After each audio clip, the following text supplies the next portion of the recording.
Welcome to 360 Tamil. இன்னைக்கு இந்த வீடியோல நம்ம எந்த படத்தோட எக்ஸ்பிளனேஷன் பத்தி பார்க்க போறோம்னா, மலையாள சினிமால 2009ல வெளியான ரகசிய போலீஸ் அப்படின்ற படத்தை பத்தி தான் பார்க்க போறோம். இது ஒரு பக்காவான சஸ்பென்ஸ் த்ரில்லர் படம்னு சொல்லலாம். இந்த படம் கிரைம் ஃபைல் அப்படின்ற மாதிரி தமிழ்லயும் அவைலபிளா இருக்கு. பார்க்கணும்னு நினைக்கிறவங்க ஃபுல் படத்தை பாருங்க. 2009 படம் பெருசா நல்லா இருக்காது அப்படின்ற மாதிரி தான் பார்க்க ஆரம்பிச்சேன். ஆனா இந்த படத்துல நீங்க எதிர்பார்க்காத நிறைய ட்விஸ்ட் அண்ட் டர்ன்ஸ்லாம் வச்சிருப்பாங்க. கண்டிப்பா இந்த படம் உங்க எல்லாருக்குமே பிடிக்கும் நம்புறேன். எக்ஸ்பிளனேஷனுக்குள்ள போறதுக்கு முன்னாடி வீடியோக்கு ஒரு லைக் போடுங்க. அது மூலியமா இந்த வீடியோ இன்னும் நிறைய பேர்கிட்ட கொண்டு போய் சேர்க்கப்படும். மேற்கொண்டு டைம் வேஸ்ட் பண்ணாம நம்ம நேரடியா படத்தோட ஃபுல் எக்ஸ்பிளனேஷனுக்குள்ள போயிடலாம். படத்தோட ஸ்டார்டிங் சீனே மாயான்னு ஒரு பொண்ணை காட்டுறாங்க. இந்த கதையில மொத்தமா 4 பொண்ணுங்களை காட்டுவாங்க. பேரை சொல்லும் போது நல்லா கவனிச்சுக்கோங்க, அப்பதான் உங்களுக்கு குழப்பம்லாம் வராது. மாயா இருக்காங்கல்ல, குறி கேட்கிறவங்க கிட்ட காசு தந்து குறியெல்லாம் கேட்டுட்டு இருக்காங்க. இப்ப மாயாவோட அப்பாவை காட்டுறாங்க. இவர் பேரு கைமல் அப்படின்றது. இந்த ஊர்ல கொஞ்சம் பெரிய ஆளா இருப்பாரு. எப்படியாவது ஆட்சியை பிடிக்கணும்ன்ற மாதிரிலாம் இவர் யோசிச்சுட்டு இருக்காரு. அதாவது இவர் பொலிட்டீஷியனா இருப்பாரு. இவரோட அசிஸ்டன்ட் பேரு மணி அப்படின்றது. இப்ப மணியை இவரை பார்த்து பேசுறதுக்காக வந்திருக்காரு. அப்ப வேற ஒரு அசிஸ்டன்ட் இருக்காருல, ராஜு ஸ்டேஷன்ல பிரச்சனை பண்ணிட்டு இருக்கான் வாங்கன்ற மாதிரி சொல்லிட்டாரு. ராஜுன்றவருக்கும் கைமலுக்கும் சுத்தமா ஆகவே ஆகாது. இப்ப கைமலும் கிளம்பி ராஜுவை பாக்குறதுக்காக வந்துடுறாரு. அந்த இடத்துல வச்சு 2 பேருமே சண்டை போடுறாங்க. 2 பேருமே வேற வேற கட்சியை சேர்ந்தவங்க. இப்போதைக்கு ராஜு தான் பதவியில இருக்காரு. அந்த பதவியை அடையணும்ன்ற மாதிரி கைமல் நினைக்கிறாரு. பயங்கரமா வாக்குவாதம் பண்றாங்க. ஆனா போலீஸுங்க இருக்காங்கல்ல, பிரச்சனை பண்ணாதீங்க, 2 குரூப்பும் இங்க இருந்து பிரிஞ்சு போங்க அப்படின்ற மாதிரிலாம் சொல்லிட்டு இருக்காங்க. போலீஸுங்களே பேசி அந்த பிரச்சனையை சால்வ் பண்ணி வச்சிடுறாங்க. இந்த ஸ்டேஷன்ல கேசுன்ற ஒரு திருடனை தேடிட்டு இருக்காங்க. அந்த கேசு ஒரு ஹோட்டல்ல தான் பதுங்கி இருக்கான்ற மாதிரி உங்களுக்கு தகவல் வருது. இப்போ ஒரு கான்ஸ்டபிள் அந்த இடத்துக்கு வந்துடுறாரு. கேசு இங்கதான் இருந்திருக்கான், எங்க போனா ஒழுங்கா சொல்லுன்ற மாதிரிலாம் கேட்டுட்டு இருக்காரு. ஆனா ஹோட்டல் ஓனர் இருக்கார்ல, கேசுன்னு யாருமே இல்லைன்ற மாதிரி தெனாவுட்டா பதில் சொல்லிட்டாரு. அப்ப கரெக்டா எஸ்ஐ ஆனா நம்ம ஹீரோ இந்த இடத்துக்கு வந்துடுறாரு. போலீஸ் கிட்ட இப்படிதான் தெனாவுட்டா பதில் சொல்லுவியா, கேசு எங்கடா சொல்லுன்ற மாதிரி கேட்கிறாரு. இவரும் பயந்து கேசு இருக்கிற இடத்த சொல்லிடுறாரு. கேசு அந்த இடத்துல நடந்து வந்துட்டு இருக்கும் போது போலீஸுங்க சுத்து போடுறாங்க. இது தெரிஞ்சோன கேசு இருக்கார்ல, இந்த போலீஸுங்க எல்லாம் அடிச்சு போட்டுட்டு இங்க இருந்து தப்பிக்கணும்னு நினைக்கிறாரு. அதுக்குள்ள எஸ்ஐ அந்த இடத்துக்கு வந்துடுறாரு. எஸ்ஐயும் கேசு கூட சண்டை போடுறாரு. மாத்தி மாத்தி பயங்கரமா ஃபைட் நடந்துட்டு இருக்கு. ஒரு ஸ்டேஜ்ல எஸ்ஐ இருக்கார்ல, கேசுவை லாக் பண்ணிடுறாரு. இப்ப ஸ்டேஷன் செல்லுல போட்டு அடைச்சிடுறாரு. ஸ்டேஷன்ல இருந்து பக்கத்துல தான் ஹீரோவோட வீடு இருக்கும். ஹீரோக்கு தங்கச்சியா மணிக்குட்டின்னு ஒருத்தங்க இருக்காங்க. அவங்க அண்ணனை பார்த்து பேசுறதுக்காக இந்த இடத்துக்கு வந்துடுறாங்க. நீ போமா, நான் வீட்டுக்கு வரேன்ற மாதிரி சொல்லிட்டாரு. தங்கச்சியும் இங்க இருந்து கிளம்பிடுறாங்க. ஆக்சுவலா ஹீரோக்கு ஒய்ஃப் இருக்காங்க. அவங்க நிறை மாத கர்ப்பிணியா இருக்காங்க. பிரெக்னன்ட் ஆகிற டைம்ல அம்மா வீட்டுக்கு போவாங்க பாத்தீங்களா, அந்த மாதிரி தங்கச்சியும் இவரும் சேர்ந்த மாதிரி ஒய்ஃப் அம்மா வீட்டுக்கு அனுப்பி வச்சிடுறாங்க. இப்ப மறுநாள் நடக்கிறத நமக்கு காட்டுறாங்க. இந்த மணிக்குட்டியை கூட்டு போறதுக்காக மாயா வந்திருக்காங்க. 2 பேருமே ஷட்டில் விளையாடுவாங்க போல. இங்க இருந்து கிளம்புறாங்க. போற வழியில தான் ஹீரோ வாக்கிங்ல வந்துட்டு இருக்காரு. ஹீரோ இருக்கார்ல, ஹெல்மெட் போடாம தான் போவீங்களான்ற மாதிரிலாம் கேட்டுட்டு இருக்காரு. அப்படிதான் போவோன்ற மாதிரி அவங்க 2 பேருமே கிண்டல்லாம் பண்ணிட்டு இருக்காங்க. சும்மா ஜாலியா தான் அண்ணன் கிட்ட பேசிட்டு இங்க இருந்து கிளம்புறாங்க. ஏற்கனவே ராஜுன்னு ஒருத்தரை காமிச்சாங்கல்ல, அவரோட தங்கச்சியை காட்டுறாங்க. இவங்க பேரு பானு அப்படின்றது. பானு பத்ரான்னு ஒரு பொண்ணு கூட தான் விளையாடிட்டு இருக்காங்க. இந்த பத்ரா பெரிய பிளேயரா இருப்பா. சீக்கிரமே ஒரு டோர்னமெண்ட்டுக்கு வேற போக போறா. இவங்க 2 பேர் விளையாடிட்டு இருக்கும் போது இந்த இடத்துக்கு ராஜு வந்துடுறாரு. தங்கச்சி கிட்ட பேச ஆரம்பிக்கிறாரு. அதே மாதிரி பத்ரான்ற பொண்ணு டோர்னமெண்ட்டுக்கு போக போறாங்கன்றதும் ராஜுக்கு தெரியுது. வாழ்த்துக்கள்லாம் சொல்றாரு. எனக்கு வேண்டியவங்க இருந்தா கண்டிப்பா உனக்கு கப்பு கிடைக்கிறதுக்கான ஏற்பாடு பண்றேன்னு சொல்றாரு. அண்ணன் அதெல்லாம் ஒன்னும் தேவையில்லை, இவளே நல்லா விளையாடி ஜெயிச்சிருவான்ற மாதிரி பானு சொல்றாங்க. சரின்ற மாதிரி அண்ணனும் கிளம்பிடுறாரு. இவங்க 2 பேர் விளையாடிட்டு இருக்கும் போது மாயாவும் மணிக்குட்டியும் வந்துடுறாங்க. அவங்க 2 பேருமே இவங்க 2 பேர் கூட சேர்ந்து விளையாடுறாங்க. 4 பொண்ணுங்களை வச்சு கதைன்னு சொன்ன பாத்தீங்களா, இவங்க தான் அந்த 4 பொண்ணுங்க. பேரை கவனிச்சிருப்பீங்கன்னு நினைக்கிறேன். இல்லனாலும் ரிவர்ஸ் போய் தெரிஞ்சுக்கோங்க. ஏன்னா இதை வச்சுதான் கதை போகவே செய்யும். பத்ரா தானே டோர்னமெண்ட்டுக்கு போக போறாங்க. எல்லா பொண்ணுங்களும் வாழ்த்துக்கள்லாம் சொல்றாங்க. விளையாடி முடிச்ச மாயாவும் மணிக்குட்டியும் கிளம்பலான்ற மாதிரி இவங்க 2 பேருக்கு டாட்டா சொல்லிட்டு கிளம்பிடுறாங்க. இவங்க 2 பேர் மட்டும் விளையாடிட்டு இருக்காங்க. இவங்களும் கொஞ்ச நேரம் ரெஸ்ட் எடுக்கலான்ற மாதிரி ரெஸ்ட் எடுத்துட்டு இருக்காங்க. அப்பதான் பத்ராவை பாக்குறதுக்காக ஒரு நபர் வந்திருக்காரு. இவர் பேரு சசி அப்படின்றது. சசி இருக்கார்ல, சீக்கிரமா வான்ற மாதிரிலாம் சிக்னல் பண்ணிட்டு இருக்காரு. சரி வரேன்ற மாதிரி இவங்க சொல்றாங்க. இப்ப பானு கிட்ட எனக்கு வேலை இருக்கு, நான் கிளம்புறேன்ற மாதிரிலாம் சொல்லிட்டு கிளம்ப ஆரம்பிக்கிறாங்க. அப்படி கிளம்புனவங்க என்ன பண்றாங்கன்னா, சசி கிட்ட போய் க்ளோஸா பேசிட்டு இருக்காங்க. 2 பேருமே கிஸ்லாம் பண்ணிக்கிறாங்க. இந்த விஷயத்தை கவனிக்கிற பானு பயங்கரமா ஷாக் ஆயிடுறாங்க. என்னடி இதெல்லாம் அப்படின்ற மாதிரி கேக்குறாங்க. ஏன்னா சசியை பொறுத்த வரைக்கும் கொஞ்சம் பிளே பாய் மாதிரி போல. சசியோட அம்மா விலை மாதுன்ற மாதிரி ஊர் மக்கள்லாம் பேசுவாங்க. இவனை போயா லவ் பண்ண போற, உன் ஸ்போர்ட்ஸ்ல நீ கான்சென்ட்ரேட் பண்ணுன்ற மாதிரிலாம் பானு அட்வைஸ் பண்றாங்க. ஏய், என் ஸ்போர்ட்ஸ்ல தான் நான் கான்சென்ட்ரேட் பண்றேன், லவ் எல்லாம் பெருசா இல்லடி, நீ ஃப்ரீயா விடுன்ற மாதிரி பத்ரா சொல்றாங்க. பத்ராக்கு ஒரு டோர்னமெண்ட் இருக்கிறதா சொன்ன பாத்தீங்களா, பேரண்ட்ஸ் வழி அனுப்பிட்டு இருக்காங்க. பக்கத்திலே தான் பானுவோட வீடும் இருக்குன்னு தெரிய வருது. இப்ப பானுவோட குடும்பத்தை சேர்ந்தவங்கள வழியெல்லாம் அனுப்பி வைக்கிறாங்க. செல்லுல கேசுன்னு ஒருத்தன் இருந்த மாதிரி காமிச்சாங்க பாத்தீங்களா? கேசுக்கு பயங்கரமா குளிருது போல. சார் ரொம்ப குளிருது, எனக்கு பெட்ஷீட் மட்டும் தாங்கன்ற மாதிரிலாம் கேட்கறான். இங்க இருக்க கான்ஸ்டபிளும் தரலாம்னு நினைக்கிறாரு. அவன் கேட்ட மாதிரியே பெட்ஷீட்டை எடுத்து தந்துடுறாரு. இப்ப ஹீரோ வீட்டுல இருக்கும் போது ஆளுங்களும் கேசு தப்புச்சிட்டான் அப்படின்ற மாதிரி சொல்லிட்டாங்க. எது தப்புச்சிட்டானா அப்படின்ற மாதிரி இவருமே வேகமா ஓடி ஸ்டேஷனுக்கு வராரு. இதெல்லாம் தங்கச்சியும் கவனிச்சிட்டு இருக்காங்க. இப்ப ஸ்டேஷனுக்கு வந்து பார்த்தா அவன் ஜன்னல் வழியா தான் தப்பிச்சிருக்கான்றது தெரிய வருது. இவர் ஒரு பெட்ஷீட் தந்தார்ல, அது மூலியமா தான் தப்பிச்சிருக்கான். யாரையோ உன்னை பெட்ஷீட் தர சொன்னது அப்படின்ற மாதிரி இவர் பயங்கரமா கான்ஸ்டபிள் மேல கோவப்படுறாரு. அதே மாதிரி சீனியருக்கு கால் பண்ணி இந்த தகவலை கொடுக்குறாரு. சீனியர் காலையில வந்து பேசிக்கிறேன்ற மாதிரி சொல்லிட்டாரு. காலையில வந்த சீனியர் இருக்கார்ல, அந்த கான்ஸ்டபிளை போட்டு திட்டுறாரு. இவர் பண்ண தப்புனால தானே கேசு தப்புச்சான், அதனால இந்த கான்ஸ்டபிளை 1 மாசம் சஸ்பென்ஷன் பண்ணலாம் அப்படின்ற மாதிரி சீனியர் முடிவு பண்ணிடுறாரு. இப்ப ஹீரோ ஜாகிங் போலான்னு நினைக்கும் போதுதான் நியூஸ் பேப்பரை பாக்குறாரு. பத்ரா ஜெயிச்சிருக்காங்கன்ற மாதிரி வந்திருக்கு.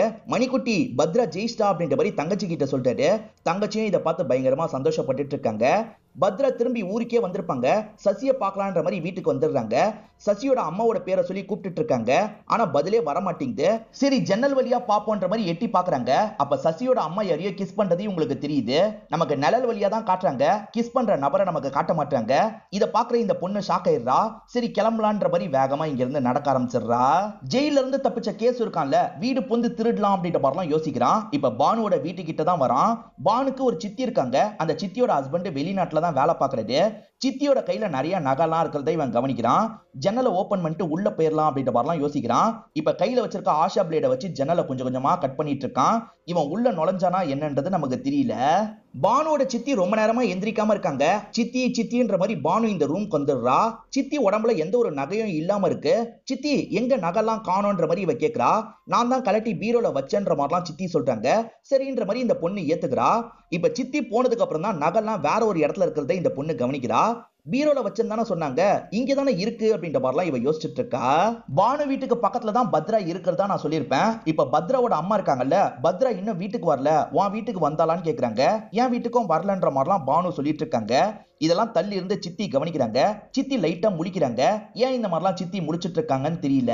பத்ரா எங்க போனான்னு தெரியல. இப்ப பானு என்ன பண்றாங்கன்னா மணிக்குட்டியை பாக்குறதுக்காக வராங்க. பத்ரா எங்க போனானே தெரியல, எல்லாரும் தேடிட்டு இருக்கோன்ற மாதிரிலாம் சொல்லிட்டு இருக்காங்க. இதெல்லாம் தள்ளி இருக்க ஹீரோ கவனிக்கிறாரு. இப்ப ஹீரோவோட காதுக்கு இந்த தகவல் வந்துருச்சுல, ஹீரோவும் எல்லா இடத்துலயும் பத்ராவை தேடி அலையணும்னு நினைக்கிறாரு. ஆளுங்களெல்லாம் விட்டு தேடுறாரு. தேடின ஆளுங்க எங்கேயுமே கிடைக்கலன்னு சொல்லிட்டாங்க. எங்க போயிருப்பா அப்படின்ற மாதிரிலாம் எல்லாருமே யோசிச்சுட்டு இருக்காங்க. சரி பத்ராவோட வீட்டை செக் பண்ணி பார்க்கலான்ற மாதிரி இவர் முடிவு எடுக்கிறாரு. இப்ப பேரண்ட்ஸ் கிட்ட பர்மிஷன் வாங்கிட்டு உள்ள வந்துடுறாரு. ஏதாவது கிடைக்குமான்ற மாதிரிலாம் தேடி பாக்குறாரு. சசியோட போட்டோ மட்டும் கிடைக்குது. இவன் பாய் ஃப்ரெண்டா இருக்க வாய்ப்பு இருக்குன்ற மாதிரிலாம் இவர் யோசிக்கிறாரு. பக்கத்திலே தானே பானுவோட வீடு இருக்கு, அவங்க எதையாவது கவனிச்சிருக்க வாய்ப்பு இருக்குன்னு ஹீரோ நினைக்கிறாரு. இப்ப பானுவோட வீட்டை நோக்கி தான் நடந்துட்டு இருக்காரு. சித்தி இருக்காங்கல்ல, உடஞ்சிருக்க ஜன்னலை சரி பண்ணிட்டு இருக்காங்க. இவருமே பானுவோட வீட்டுக்குள்ள வந்துடுறாரு. எல்லார்கிட்டயும் விசாரணை பண்ணிட்டு இருக்காரு. அதே மாதிரிதான் சித்தி கிட்டயும் கேள்வி எல்லாம் கேட்கிறாரு. உங்களுக்கு ஏதாவது சவுண்ட் கேட்டுதா, நீங்க எப்பயாவது பாத்தீங்களான்னு கேட்கிறாரு. எனக்கு எதுவும் தெரியலன்ற மாதிரிலாம் சித்தி சொல்லிட்டு இருக்காங்க. ஆனா ஜன்னல் உடஞ்சிருக்கிறத இவர் கவனிச்சிடுறாரு. இவங்க வீட்டுக்குள்ள ஏதோ திருட நுழைஞ்சிருக்கான் போல, ஜன்னல் உடஞ்சிருக்குன்ற மாதிரி சொல்றாரு. இப்ப ஹீரோவும் பானுவை பக்கத்துல கூப்பிடுறாரு. பத்ராக்கு நீ தானே பெஸ்ட் ஃப்ரெண்டு, பத்ராக்கு பாய் ஃப்ரெண்ட் இருக்கானான்னு கேக்குறாரு. ஆமா ஒருத்தன் இருக்கான்ற மாதிரி இவங்க சொல்றாங்க. இவனா பாருன்ற மாதிரி சசி போட்டோவை காட்டுறாரு. இவங்களும் ஆமான்னு சொல்றாங்க. இப்ப சசியோட அம்மா கிட்ட விசாரிக்கணும்னு நினைக்கிறாரு. இப்ப அம்மா கிட்ட பேசுறதுக்காக வந்துடுறாங்க. சசி எங்கன்னு கேட்கும் போது அம்மா எங்கன்னு தெரியலன்ற மாதிரி சொல்லிட்டாங்க. சசியோட அம்மா தப்பான வேலை பண்றது இவங்களுக்கும் நல்லா தெரியும். ஆனா அதெல்லாம் பத்தி கேட்டா அவங்கள கஷ்டப்பட்ட வேணான்ற மாதிரி விட்டுறாங்க. பத்ரா மிஸ் ஆகுறாங்க. அதே சமயம் பாய் ஃப்ரெண்டானா சசியும் மிஸ் ஆகுறாரு. ஒருவேளை சசி ஏதாவது பண்ணிருக்க வாய்ப்பு இருக்கான்ற மாதிரிலாம் இவர் யோசிக்க ஆரம்பிக்கிறாரு. இந்த வழியா வந்த மணி இந்த விஷயத்தெல்லாம் கவனிக்கிறாரு. மணி யாருன்னு பாத்தீங்கன்னா கைமலோட அசிஸ்டண்டா இருப்பாரு. இப்ப கைமல் கிட்ட இவர் கவனிச்ச விஷயத்த பத்தி எல்லாம் சொல்றாரு. போலீஸை பொறுத்த வரைக்கும் சசி மேலதான் சந்தேகப்படுறாங்க. ஆனா எனக்கு என்னமோ ராஜு ஏதாவது பண்ணிருப்பான்னு தோணுதுன்ற மாதிரி மணியும் பார்த்த விஷயத்த சொல்றாரு. அதாவது அன்னைக்கு ஈவினிங் நடந்த விஷயத்தை இவர் பார்த்திருப்பாரு.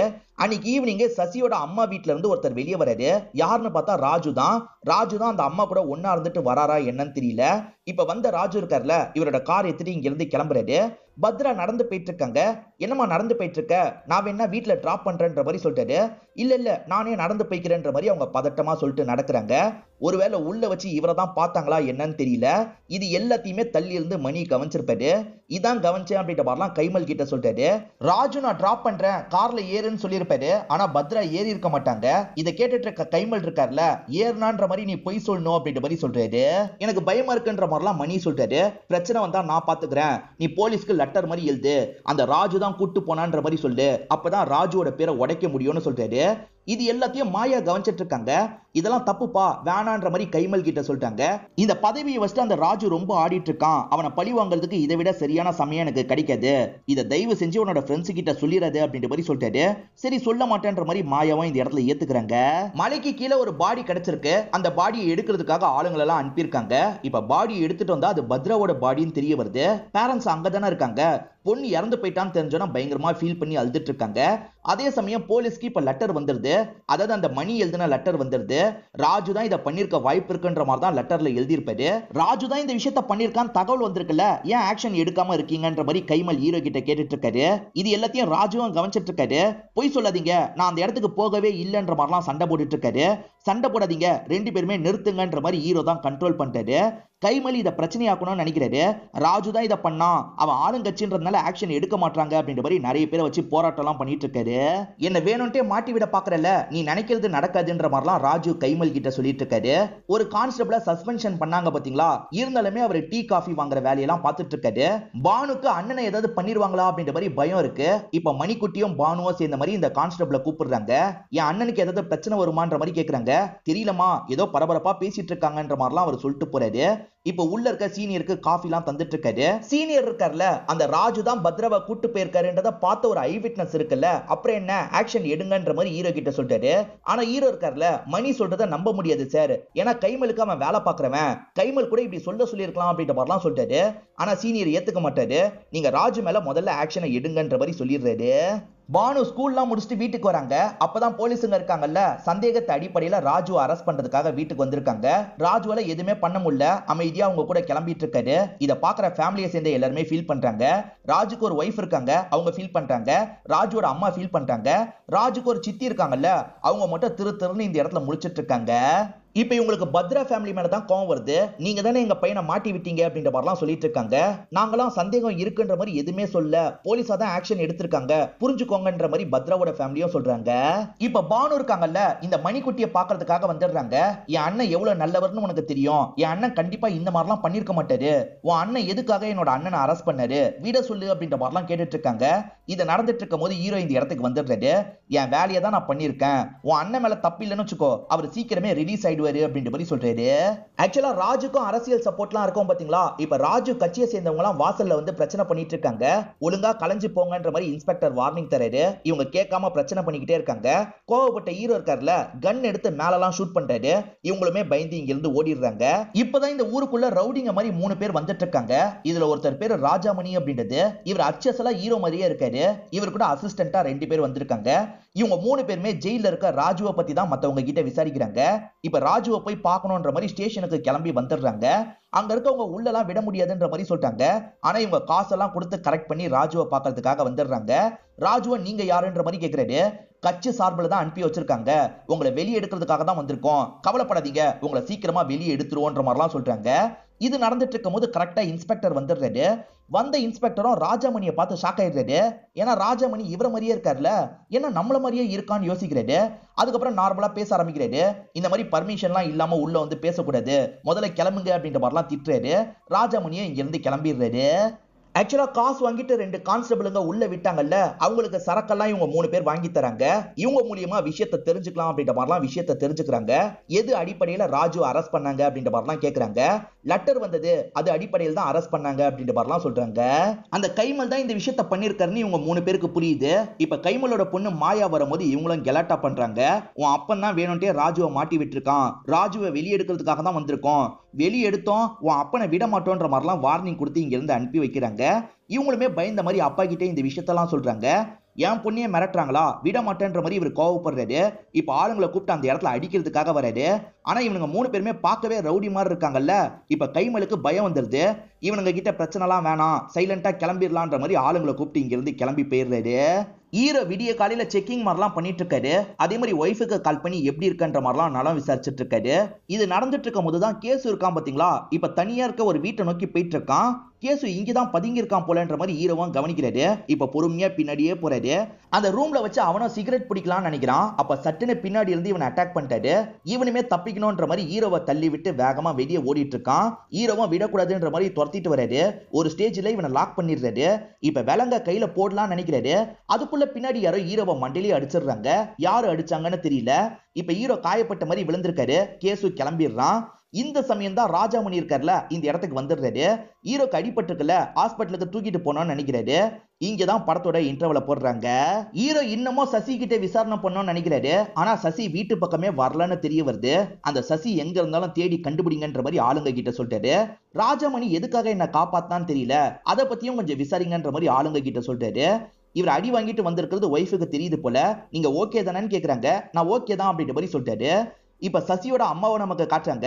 வேற ஒரு ஊருக்கு தான் வந்திருக்காங்க. அங்க இருக்க ஒரு பர்டிகுலர் வீட்டுக்கு வந்திருக்காங்க. அங்கதான் சசி பதுங்கி இருக்காருன்னு தெரிய வருது. ஏன் பதுங்கி இருக்காருன்னு தெரியல. காசு எடுத்துட்டு வந்தீங்களா அப்படின்ற மாதிரி அம்மா கிட்ட காசை வாங்குறாரு. ராஜுவை ரிலீஸ் பண்ணு, எவ்வளவு காசுனாலும் வாங்கிக்கோ அப்படின்ற மாதிரி ராஜாமணியும் ஃப்ரெண்ட்ஸும் சேர்ந்த மாதிரி ஹீரோ கிட்ட பேசிட்டு இருக்காங்க. ஆனா ஹீரோ கோவப்படுறாரு. அந்த மாதிரிலாம் என்னால வேலை பார்க்க முடியாதுன்னு சொல்லிட்டாரு. நீயே என்ன பின்னாடி இருந்து அடிச்சுட்டு நீயே காப்பாத்துற மாதிரி டிராமா பண்ணிருக்க அப்படிதானே அப்படின்ற மாதிரிலாம் ஹீரோ கேட்டுட்டு இருக்காரு. அதுக்கு ராஜமணி எந்த பதிலுமே சொல்ல மாட்டாரு. ஹீரோவை பின்னாடி இருந்து அடிச்சது யாரு என்னன்னு நமக்கு தெரியல. பக்கத்துலயே தானே ஹீரோவோட வீடு இருக்கு. திடீர்னு பார்த்தா மணிக்குட்டி கத்துறாங்க. இப்ப ஹீரோக்கும் இந்த சவுண்ட் கேக்குது. தங்கச்சிக்கு என்னாச்சு ஏதாச்சு பாக்கணும்ன்ற மாதிரி வேகமா ஸ்டேஷனை விட்டு ஓடுறாரு. அப்பதான் வீட்டுல இருந்து ஒருத்தன் ஓடி போறதை இவங்க கவனிக்கிறாங்க. யாரு என்னன்னு தெரியல. தங்கச்சி கிட்ட என்னாச்சு அப்படின்ற மாதிரி கேக்குறாங்க. யாருன்னு தெரியலன்னு திடீர்னு வீட்டை விட்டு ஓடனான்ற மாதிரி தங்கச்சி சொல்றாங்க. தங்கச்சிக்கு ஏதாவது ஆபத்து வந்துட போகுது அப்படின்ற மாதிரி ஹீரோ பயப்படுறாரு. ரெண்டு பேரும் இங்கேயே நில்லுங்கன்ற மாதிரிலாம் சொல்லிடுறாரு. இப்ப ராஜாமணி இருக்காரு பாத்தீங்களா, சசியோட அம்மா கிட்ட பேசுறதுக்காக வராரு. சசி ஒளிஞ்சிருக்க இடம் உனக்கு தெரியும், ஒழுங்கா சொல்லுன்னு கேக்குறாரு. எனக்கெல்லாம் தெரியாதுன்ற மாதிரி இவங்க சொல்லிட்டு இருக்காங்க. சசி தான் பத்ராவை கொண்டிருக்கான், அதனால தான் பதுங்கி இருக்கான் அப்படிதானு கேக்குறாரு. சரி, என் பையன் கண்டிப்பா கொலைலாம் பண்ணிருக்க மாட்டான் சார். அப்ப ராஜு பண்ணிருப்பாருன்னு சொல்ல வரியா? ராஜு சாரும் பண்ணிருக்க மாட்டாரு அப்படின்ற மாதிரி இவங்க 3 பேர் சொல்றாங்க. இவங்க 3 பேருமே ராஜுவை காப்பாத்துறதுக்காக தான் இந்த இடத்துக்கு வந்திருக்காங்க போல. இப்ப அடுத்ததான் மணியை ஒரு இடத்துல வச்சு லாக் பண்ணிடுறாங்க. நீ சொன்ன ஸ்டேட்மெண்ட்டை வச்சுதான் ராஜுவை லாக் பண்ணிருக்காங்க. கோர்ட்ல கேட்கும் போது வேற மாதிரி சொல்லணும், நாங்க சொல்லி தர மாதிரி சொல்லணும். நீ மீறின உன் கதையை முடிச்சிருவோன்ற மாதிரிலாம் மிரட்டி அனுப்புறாங்க. இத பத்திலாம் மணி கைமல் கிட்ட சொல்லிட்டு இருக்காரு. கைமல் இருக்கார்ல, நீ ஏற்கனவே சொன்ன மாதிரி தான் கோர்ட்லயும் சொல்லணும், மாத்தி சொல்லக்கூடாது. நான் உனக்கு சப்போர்ட்டிவா இருக்கன்ற மாதிரி சொல்றாரு. சசியோட அம்மாவும் சசியை பார்த்துட்டு வீட்டுக்கு வந்துட்டு இருக்காங்க. அப்ப கரெக்டா ஹீரோ இந்த இடத்துல விசாரிக்கிறதுக்காக வந்துடுறாரு. என்ன மேடம், உங்க பையனை தான் பார்த்துட்டு வரீங்க போல, பையன் எங்க பதுங்கி இருக்கான் ஒழுங்கா சொல்லுங்கன்னு கேக்குறாரு. என் பையன் எங்க இருக்கான்னா எனக்கு தெரியாது சார், என் பையனெல்லாம் நான் பார்க்கலன்ற மாதிரி இவங்க சமாளிச்சிட்டு இருக்காங்க. அப்பதான் இந்த இடத்துக்கு கைமல் வந்துடுறாரு. சார், அந்த 3 பேருமே என்னோட ஆளை மிரட்டி இருக்காங்க, ஸ்டேட்மெண்ட்டை மாத்த சொல்லியிருக்காங்க, நீங்க தான் ஆக்ஷன் எடுக்கணும்ன்ற மாதிரி லெட்டர்லாம் தந்துடுறாரு. நான் ஆக்ஷன் எடுக்கிறேன்ற மாதிரி ஹீரோவும் ஏத்துக்கிட்டு ஸ்டேஷனுக்கு வராரு. அந்த ராஜாமணியும் ஆளுங்களையும் லாக் பண்ணோன்ற மாதிரி ஆளுங்க கிட்ட சொல்றாரு. சரி, அதுக்கு முன்னாடி உள்ள போய் பாருங்கன்ற மாதிரி ஆளுங்க சொல்றாங்க. இவர் உள்ள வந்து பார்த்து செம்மையா ஷாக் ஆயிடுறாரு. ஏன்னா ராஜாமணியை பொறுத்த வரைக்கும் போலீஸ் ஆபீசரா இருப்பாரு, கிரைம் பிரான்ச்சை சேர்ந்தவரா இருப்பாரு. அதாவது ஹீரோ விட போஸ்டிங்ல இவங்க 3 பேருமே பெரிய ஆளா இருப்பாங்க. இத பாக்குற ஹீரோக்கு ஷாக்கிங்கா இருக்கு. இப்ப ஹீரோவா அவங்க 3 பேருக்கு சல்யூட் அடிக்கிறாரு. நீங்க நார்மலாவே வந்திருக்கலாம்ல சார், ஏன் இப்படி வந்தீங்கன்ற மாதிரி ஹீரோ கேக்குறாரு. உங்க நேர்மையை செக் பண்றதுக்காக தான் அந்த மாதிரிலாம் நாங்க பேசி பார்த்தோன்ற மாதிரி இவங்க 3 பேர் சொல்றாங்க. இந்த கேஸ்ல எதுக்கு கிரைம் பிரான்ச்னு ஹீரோ கேக்குறாரு. காரணம் வரும்போது நாங்க அதை சொல்றோம் அப்படின்ற மாதிரி இவங்க 3 பேருமே சொல்லிட்டாங்க. இங்க இருக்க 2 கான்ஸ்டபிளுங்க காசை வாங்கி டீட்டெயிலாம் சொன்னாங்கல்ல, காசு சரக்க வாங்கி தந்தா எல்லா டீட்டெயிலும் சொல்லிருவீங்க போலயே, உங்க மேல ஆக்ஷன் எடுப்போன்ற மாதிரிலாம் கோவமா இவங்க 2 பேரை திட்டிட்டு போயிடுறாங்க. ஆக்சுவலா வந்திருக்க 3 பேருமே ரவுடிங்க இல்ல, போலீஸ் அப்படின்றது இப்பதான் இந்த கைமலுக்கு தெரிய வருது. ஏதோ அவங்க 3 பேர் போலீஸா அப்படின்ற மாதிரி கைமல இந்த இடத்துல ஷாக்லாம் ஆயிட்டு இருக்காரு. வந்தவங்களும் இந்த கேஸை விசாரிக்கணும்ன்ற மாதிரி ஒரு பக்கம் விசாரிக்க ஆரம்பிக்கிறாங்க. அதாவது அந்த மணி எங்க இருந்து பார்த்தாரு அப்படின்றதெல்லாம் இவங்க விசாரிக்கிறாங்க. ஹீரோவால இன்னும் சசியை கண்டுபிடிக்க முடியல, நம்ம கண்டுபிடிக்கணும்னு ராஜாமணியும் ஆளுங்களும் யோசிக்கிறாங்க. இப்ப சசியோட அம்மா கிட்ட பேசுறதுக்காக வராங்க. கண்டிப்பா நீங்க பையனை பாக்குறீங்கன்னு எங்களுக்கு தெரியுது, பையன் இருக்கிற இடத்த சொல்லுங்கன்னு கேக்குறாரு. எனக்கு தெரியாதுன்ற மாதிரி இவங்க சொல்றாங்க. கண்டிப்பா இவங்களுக்கு தெரியும், இவங்களை ஃபாலோ பண்ணுங்க, கண்டுபிடிச்சிடலான்ற மாதிரி ராஜாமணி ஆளுங்க கிட்ட சொல்றாரு. இப்ப அடுத்ததான் மணியை இந்த இடத்துக்கு வர வச்சு பேச ஆரம்பிக்கிறாங்க. கைமல் சொல்லிதான் மணி அப்படி லெட்டர் எழுதியிருக்காருன்ற மாதிரி இவங்க நினைக்கிறாங்க. உண்மையிலேயே என்ன நடந்தது ஒழுங்கா சொல்லுன்ற மாதிரிலாம் கேக்குறாங்க. நான் உண்மையை சொல்லிடுறேன்ற மாதிரி மணியும் பார்த்த விஷயத்த சொல்ல ஆரம்பிக்கிறது. அந்த பத்ரா பொண்ணு நடந்து போயிட்டு இருந்தா, அந்த வழியா தான் ராஜு கார்ல வந்துட்டு இருந்தாரு. லிப்ட் தரேன்னு சொன்னாரு, இந்த பொண்ணு வேணான்ற மாதிரி சொன்னா, அவர் தனியா போயிட்டாரு, இந்த பொண்ணு தனியா போயிட்டா. ஆனா கைமல் சார் தான் வேற மாதிரி எழுத சொன்னாரு, அதனால தான் அப்படி எழுதுனன்ற மாதிரி சொல்லிட்டாரு. இப்ப ஒல்லியா சூட்கேஸோட ஒரு நபர் வந்திருக்காரு. மணியை கூப்பிடுறதுக்காக தான் வந்திருக்காரு போல. ராஜா மணிக்கும் ஆளுங்களுக்கும் இவன் யாருன்றது தெரியல. சார் நான் தான்ற மாதிரி மணியை பார்த்து அவன் சொல்லிட்டு இருக்கான். இப்ப மணி இருக்கார்ல, ஜன்னலுக்கு பக்கத்துல வந்து பாக்குறாரு. நீ தான் வந்திருக்கியான்ற மாதிரி கேக்குறாரு. ஆக்சுவலா அந்த நபர் யாருன்னு பாத்தீங்கன்னா கைமலோட குமஸ்தானா இருப்பான். சார் குமஸ்தான் சார் என்ன கூட்டு போறதுக்காக தான் வந்திருக்கான்ற மாதிரி மணி கிளம்புறாரு. விடிய காலையில பானுவும் புக் எடுத்து படிச்சிட்டு இருக்காங்க.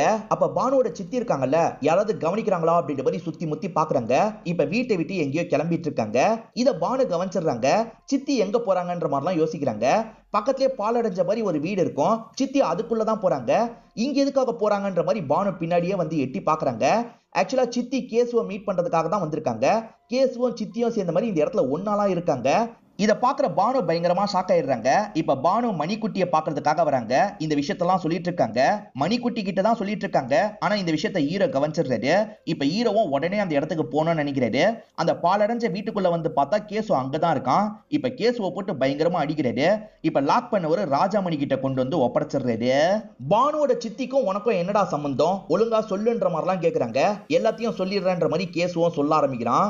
ஆக்சுவலா சித்தி தூங்கிட்டு இருந்ததை பார்த்தா பாத்தீங்களா, கட் பண்ணி உள்ள நுழைஞ்சிருப்பான். நுழைஞ்சவன் முதல்ல கத்தியை வச்சு லாக் பண்றான். லாக் பண்ணி நகையெல்லாம் கழட்டிட்டு இருக்கான். அப்படி கழட்டும் போது அவங்கள டச் பண்றான். இவங்க கூட ஒன்னா இருந்தா என்னன்ற மாதிரி யோசிக்க ஆரம்பிச்சிடறான். ரொமான்ஸ் எல்லாம் பண்ண ஆரம்பிக்கிறான். முதல்ல அவங்க எதிர்ப்பு தெரிவிச்சாலும் போக போக விட்டுறாங்க. அதனால அவங்க கூட இந்த இடத்துல ஒன்னா இருந்துடுறான். ஒன்னா இருந்து அவங்க ட்ரெஸ் இல்லாம இருக்காங்கல்ல, அதை இவன் போட்டோ மாதிரிலாம் எடுத்துடுறான். இப்ப எடுத்தவன் நகையெல்லாம் எடுத்துட்டு கிளம்பலாம்னு நினைக்கிறான். ஆனா இவனோட மனசு மாறிடுது. நகை இவங்க கிட்டே இருக்கட்டும் அப்படின்ற மாதிரி வஸ்ட் போயிடுவான். அதுக்கப்புறமா இவங்க கிட்ட ஒன்னா இருக்கணும்ன்ற மாதிரிலாம் கூப்பிட்டுருப்பான். இவங்க வரமாட்டேன்ற மாதிரி சொல்லுவாங்க. வரலன்னா இந்த போட்டோவை காமிச்சிருவேன்ற மாதிரிலாம் மிரட்டி இருப்பான். அதுக்கப்புறம் தான் இவன் கூட ஒன்னா இருக்க ஆரம்பிச்சிருப்பாங்க.